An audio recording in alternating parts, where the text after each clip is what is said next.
പ്രധാനമന്ത്രി നരേന്ദ്രമോദിയുടെ പെരുമാറ്റച്ചട്ട ലംഘനങ്ങൾക്കെതിരെ 2019 മുതൽ തെരഞ്ഞെടുപ്പ് കമ്മീഷന് ലഭിച്ചത് 27 പരാതികൾ.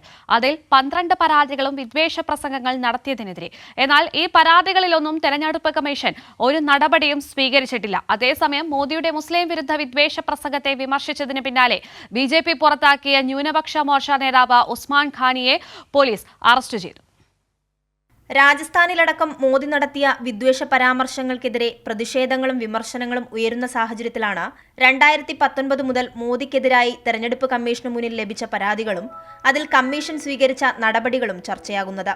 2019 മുതൽ മോദി നടത്തിയ വിവിധ പ്രസംഗങ്ങൾക്കെതിരെ 27 പരാതികളാണ് തെരഞ്ഞെടുപ്പ് കമ്മീഷന് ലഭിച്ചത്. അതിൽ 12 എണ്ണവും വിദ്വേഷ പരാമർശങ്ങൾ ചൂണ്ടിക്കാട്ടിയാണ്. കൂടാതെ മതം പറഞ്ഞും സൈന്യത്തിന്റെ പേര് പറഞ്ഞും വോട്ട് പിടിച്ചെന്ന പരാതികൾക്കു പുറമെ തന്റെ പ്രസംഗങ്ങൾ എഴുതിച്ചിട്ടപ്പെടുത്താൻ മന്ത്രാലയത്തെ ഉപയോഗിച്ചു എന്നതുൾപ്പെടെയുള്ള കാരണങ്ങളാണ് പ്രതിപക്ഷ പാർട്ടികൾ നൽകിയ പരാതികളിൽ ചൂണ്ടിക്കാണിച്ചിട്ടുള്ളത്. എന്നാൽ ഇവയിലൊന്നും തെരഞ്ഞെടുപ്പ് കമ്മീഷൻ ഒരു നടപടിയും കൈക്കൊണ്ടില്ല.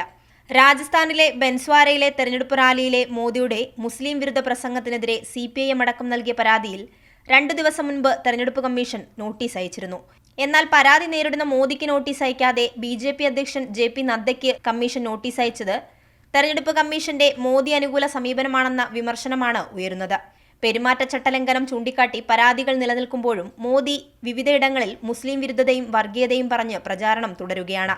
അതേസമയം രാജസ്ഥാനിലെ മോദിയുടെ മുസ്ലിം വിരുദ്ധ വിദ്വേഷ പ്രസംഗത്തെ വിമർശിച്ചതിന് പിന്നാലെ BJP പുറത്താക്കിയ ന്യൂനപക്ഷ മോർച്ച നേതാവ് ഉസ്മാൻ ഖാനിയെ പോലീസ് അറസ്റ്റ് ചെയ്തു. മുസ്ലിം എന്ന നിലയിൽ മോദിയുടെ പ്രസംഗത്തിൽ നിരാശയുണ്ടെന്ന് അദ്ദേഹം ചൂണ്ടിക്കാണിച്ചിരുന്നു.